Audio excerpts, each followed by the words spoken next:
अगर आप भी चाहते हैं कि आरसीएम म्यूजिक के वीडियो सबसे पहले आप तक पहुंचे, तो लाल बटन को दबा के चैनल को सब्सक्राइब जरूर करें और साथ में बेल आइकन को दबाना ना भूलें।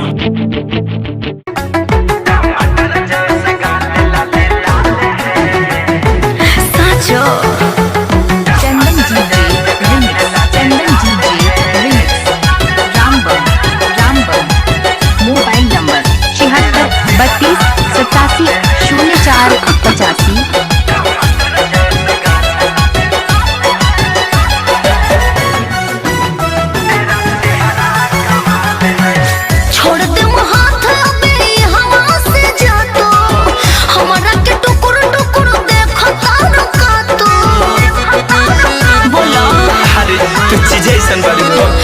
दे हाथ अबे हवा से जा तो हमारा के टुकुर टुकुर देखो तारो का तो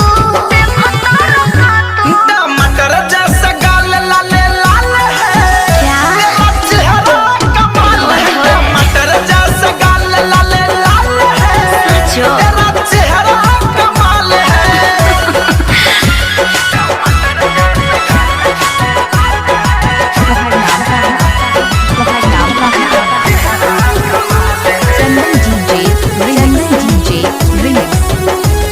रामबन मोबाइल नंबर 76 32 87 04 85।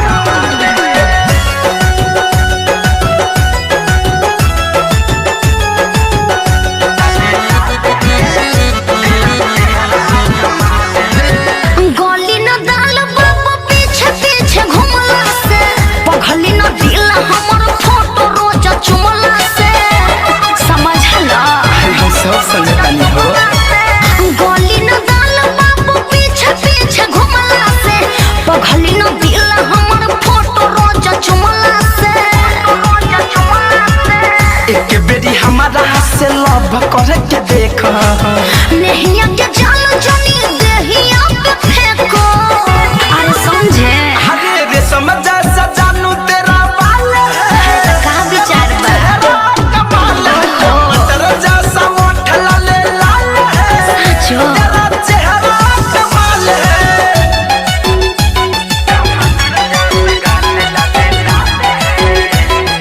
साचो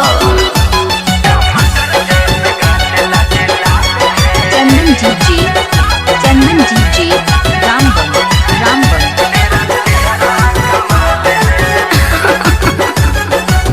श्याम देहात जिसे करनी हो प्यार हो छोड़ दो मेहनत हो जाए सब बेकार हो आज ये जन्म में तो छोड़ नहीं करे जाए। श्याम देहात जिसे करनी हो प्यार हो छोड़ दो मेहनत हो जाए सब बेकार हो